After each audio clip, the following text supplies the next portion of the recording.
لایف جدید و جنجالی فرزان اناز و حرفهای توهین‌آمیزش برای اسلام و رمضان. اما چرا؟ آیا با واقعیت فرزانه اناز تغییر دین داده است؟ فرزانه در کدام کشور زندگی می کند؟ دلیل پوشیدن لباسهایش به طور مردم هندوستان چی بوده است؟ فرزانه اناز چرا همیشه در صفحات مجازی توهین برای مردم افغانستان کرده است؟ من در این ویدیو پیرامون حقایق همین ماجرا خواهم پرداخت. پس در ادامه با کانال دنیا اینفو باشید.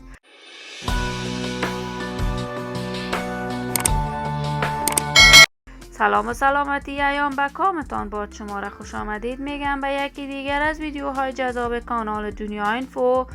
برای دوست شدن با این کانال علامت سابسکرایب را فشار دهید تا ویدیوهای دیگر کانال دنیا اینفو را از دست ندهید. فرزان اناز یکی از چهره‌های مشهور و محبوب صفحات مجازی بالخصوص تیک تاک افغانستان می باشد. فرزان اناز هرچند یکی از هنرمندان مشهور و با استعداد کشور بوده است، فرزان اناز در سن نوجوانی شروع به سرودن آهنگ‌ها کرده بود و کارهای هنری فرزان اناز مورد پسند و حمایت مردم افغانستان قرار گرفته بود. فرزان اناز بیشتر اوقات دوست داشت آهنگ‌های پشتو به سرایت، ولی در سرودن آهنگ‌های دری هم استعداد و مهارت خاص خودش را داشت. فرزان اناز در سالهای 2010 به سرودن آهنگ‌های پشتو آغاز کرد و در آن زمان کنسرت بزرگ با جمعیت بیش از 12,000 نفر در ولایت زیبای هلمند برگزار کرد که مورد حمایت و تشویق فراوان قرار گرفت.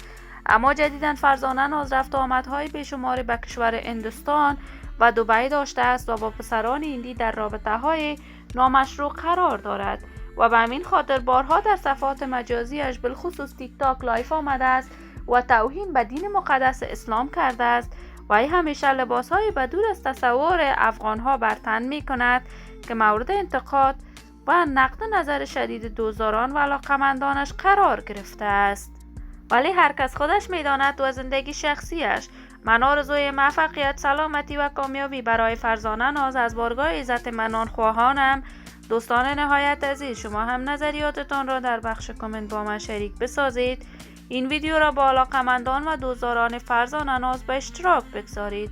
اگر تا هنوز دوست کانال دنیا اینفو نشدید، پس برای دوست شدن با این کانال علامت سابسکرایب را فشار دهید تا ویدیوهای دیگر من را از دست ندهید. صحت و سلامتی برای شما خوبان آرزو دارم. تا درودی دیگر امتان را به الله منان مسپارم. شاد و موفق و کامگار باشید.